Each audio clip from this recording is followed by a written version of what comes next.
అందరికీ నమస్కారం. ఈ రోజు మీకు ఒక ఇంట్రెస్టింగ్ విషయం చెప్పబోతున్నాను. అంటే రోజువారీ సందర్భాల్లో అనేక సార్లు మనం అనేక పదాలను వాడుతూ ఉంటాం. కానీ ఆ పదాల యొక్క అర్థం ఏంటి, అవి మన వాడుక భాషలోకి ఎలా వచ్చాయి అనే విషయం గురించి చాలా మందికి తెలియదు. ఉదాహరణకి ఎలాంటి ఆదాయము లేకుండా హడావిడిగా గడుపుతూ ఉంటారు జీవితాలు కొంతమంది. వాళ్ళని ఏమంటాం మనం, క్షణం తీరిక లేదు, తమ్మిడి ఆదాయం లేదు అంటాం. అదే విధంగా జేబులో ₹1 డబ్బులు కూడా లేవనుకోండి, అప్పుడు ఎవరైనా డబ్బులు అడిగారనుకోండి అప్పు, ఇప్పుడు ఏమంటాము, చేతిలో చిల్లి గవ్వలేదు అంట. అంటే ఇక్కడ దమ్మిడి ఆదాయం లేదు ఉన్న దమ్మిడి అంటే ఏమిటి, చిల్లి గవ్వ అంటే ఏంటి, ఈ పదాలు ఒక అర్థాన్ని గురించి ఒక్కసారి మనం పరిశీలిద్దాం. ఇప్పుడు మీకు గుర్తుండే ఉంటుంది, ఒకప్పుడు రూపాయి బిళ్ళ పైన ధాన్యం బొమ్మ ఉండేది. అంటే ₹1 కనుక జేబులో ఉంటే మన కడుపు నిండిపోయేది. అందుకేనేమో రూపాయి పైన ధాన్యం బొమ్మ గుర్తు ఉండేది. ఇప్పుడైతే రూపాయికి పెద్దగా విలువ లేదు, దానివల్ల ఎటువంటి పనులు అయ్యేటువంటి పరిస్థితి లేదు. ఒకప్పుడు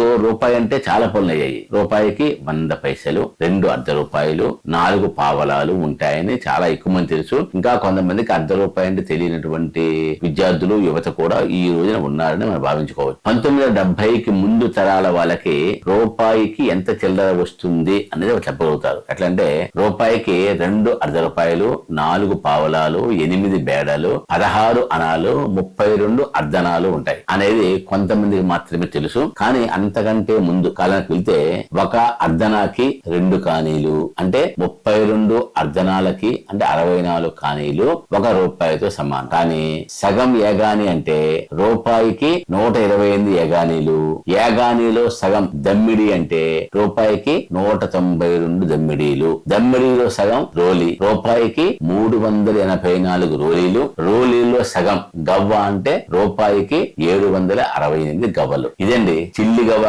కూడా లేదు అని చెప్పే వాళ్ళ ఉద్దేశం, రూపాయిలో 768వ వంతు కూడా లేదు అని చెప్పడం. దమ్మిడి ఆదాయం లేదు అంటే అర్థం రూపాయిలో 192వ వంతు కూడా సంపాదన లేదు అని చెప్పడం. స్వాతంత్ర్యానికి పూర్వం వినియోగంలో ఉన్న నాణ్యాలను, కరెన్సీని, రూపాయి ఎంత విలువైనదో వీటిని బట్టి మనం అర్థం చేసుకోవచ్చు. రూపాయి విలువ ఎందుకు పతనమైంది, ఎలా పతనమైంది అనేది మరొక వీడియో తెలుసుకుందాము. ఈ విషయాలు మీకు నచ్చితే లైక్ చేయండి, మరొకరికి ఫార్వర్డ్ చేయండి, సబ్స్క్రైబ్ చేయండి, కామెంట్ చేయండి. Thank you.